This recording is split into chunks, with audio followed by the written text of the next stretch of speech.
my dear students, welcome you all in our engineering chemistry session. In today's session, we are going to study the third type of batteries, that are flow battery or fuel cells. So in today's session, we will discuss about the construction, working of the fuel cells and their types. And definitely at the end of this session, you will be able to explain the various types of fuel cells, their construction, working and applications. So let us start the concept of fuel cell. So what it indicates?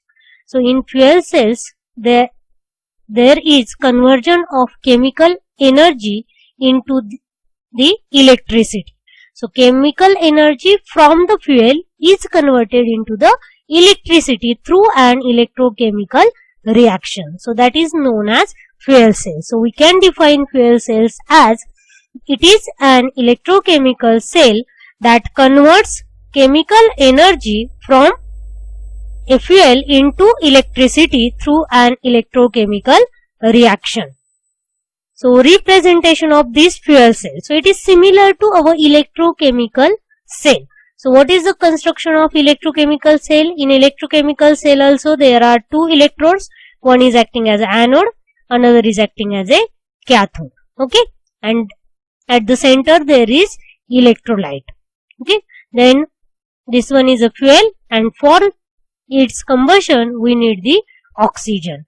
So these fuel cells are classified on the basis of electrolyte used in that. So which are the types of fuel cells?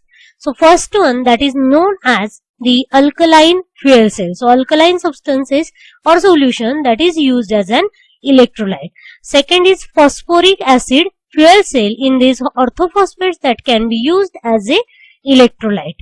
Then next is a molten carbonate fuel cell. Then polymer electrolyte membrane fuel cell. In this, polymer membrane is used as an ion exchange membrane, and so this polymer electrolyte membrane fuel cell is also known as proton exchange membrane fuel cell. And last one, that is solid oxide fuel cell. So these are various types of fuel cells on the basis of electrolytes used. Out of these, we are going to discuss in detail the first one as a phosphoric acid fuel cell, and another one that is polymer electrolyte membrane fuel cell. So let us see the phosphoric acid fuel cell. So as we consider the representation of this fuel cell. So see here,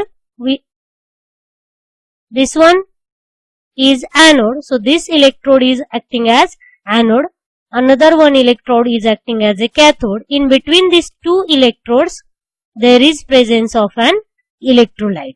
From the anode side, there is a fuel inlet, and from the cathode side, there is a air inlet. Okay. So the fuels used for these fuel cells are generally the hydrogen gas, which is generated from hydrocarbons, and air is used as an oxidant. Then the electrodes are made up of porous carbon or graphite rod, and electrolyte used is a phosphoric acid. That's why this is known as phosphoric acid fuel cell. Then catalyst, we can use here the platinum, gold, tellurium, rhodium catalyst, but most commonly there is use of platinum catalyst. Then what is the charge carrier in this phosphoric acid fuel cell? So the charge carrier is H+. I will explain the reactions. Then fuel cell efficiency is about 40 to 45%, and the operating temperature is about 150 to 250 degree Celsius. The power output of this fuel cell is about 20 to 200 kilowatts. Now see here the working of this fuel cell. So fuel used is hydrogen, okay, and oxidant used is air, or that is oxygen. So what will happen? This hydrogen will give H+, okay, and it will combines with this oxygen, so it will lead to form the water molecule, and along with that the chemical energy is converted into the electricity. So it is attached to this circuit. So there is a formation of electricity from this chemical. Okay. So we can see the reactions in detail. At anode, two hydrogens, that means hydrogen gas, will undergo oxidation to form 4H++ 4 electron. At cathode what happens? This oxygen will accept this 4H++ 4 electron and forms the water which will be given out. Okay, and simultaneously there is formation of electricity. So overall reaction is hydrogen plus oxygen gives water molecule. So as it is operating at higher temperature than the boiling point of water, so water will be discharged as in the form of steam, and which is used to drive the turbines. Then it can be used for moisturization, cleaning purpose, sterilization, etc. Okay, so this phosphoric acid fuel cell is having this important advantage that it operates at high temperature, that is above the boiling point of water. Then disadvantages of this fuel cell. So what can be the disadvantages? So if you observe its size and weight, so it is large in size and heavy in weight, because liquid phosphoric acid is used as an electrolyte. Second thing, there is used of catalyst. So which is the catalyst? That is platinum catalyst is generally used, and which is costly. Then next is less power than hydrogen oxygen type of fuel cell. The fuel cell parts may get damaged due to the use of phosphoric acid. So can you guess why it may get damaged? So as we have discussed in the previous unit, that is corrosion. Okay, so in acidic medium there is higher rate of corrosion, and this is the electrolyte which is acidic in nature, and that's why these fuel cell parts may undergo damage or destruction. This phosphoric acid is poor conductor at high temperature. So there is a somewhat problem in the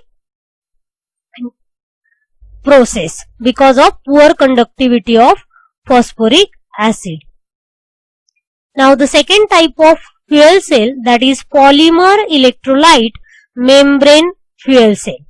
So what is the basic difference? If you observe in the construction, all the things are same. Means if you consider the common diagram for all the types of fuel cell, then also there will not be any problem. Just only as per the type of fuel cell, you have to change the name of electrolyte. Okay, in phosphoric acid cell, there is phosphoric acid as an electrolyte, whereas in this case, the electrolyte used is the polymer, and commercially available or used electrolyte is Nafion polymer. Then fuel is similar as like the previous fuel cell, that is hydrogen gas. Then electrodes used are made up of either carbon or graphite. Catalyst is also platinum, thorium, tellurium or rhodium, and most commonly use of platinum catalyst. Then charge carrier is also H+. So there is a difference in the fuel cell efficiency. Here this polymer electrolyte membrane fuel cell is having more efficiency, that is about 80%, and operating temperature is low, that is about 60 degree centigrade, which is below the boiling point of water, and power output given, that is about 5 to 200 kilowatts. Now we have to see the reactions. So similar reactions will occur in this polymer electrolyte membrane fuel cell. So if you observe at anode, again there is oxidation. The fuel used is generally the hydrogen gas, so it will forms the 4H++ 4 electrons. Then cathode reaction, that oxygen undergoes reduction, it will accept H+ and 4 electron to form the water molecule. So overall reaction will be hydrogen plus oxygen will give the water molecule formation, and along with that there is formation of electricity. Now let's see the advantages of this polymer electrolyte membrane fuel cell. So this fuel cell is light in weight. So why it is light in weight? What is an electrolyte? So electrolyte used is a polymer membrane, okay, and which is acting as an ion exchange membrane. So it is light in weight, and that's why this fuel cell PEMFC is light in weight. Then next, electrolyte is polymer, so there is no problem of corrosion of fuel cell. Then next is polymer is a good conductor of these hydrogen ions because it is acting as a ion exchange membrane. And next is the standard potential of this fuel cell is about 1.23 volts. This PEMFC has highest power density as compared to other type of fuel cells. Then disadvantages. So it requires the catalyst which is very costly, and it is generating the power which is less than hydrogen oxygen fuel cell. So what are its applications? So this can be used in hotels, offices, buildings, residential buildings, then vehicles, satellite, etc. So PEMFC, that is polymer electrolyte membrane fuel cell, can be used for stationary as well as transportation application, whereas phosphoric acid fuel cell can be used only for the stationary applications in general. Okay. So all this is about the fuel cells and their types. So only one point is remaining, that is solar cells. So we will continue these solar cells in our next module. Bye for now. Thank you.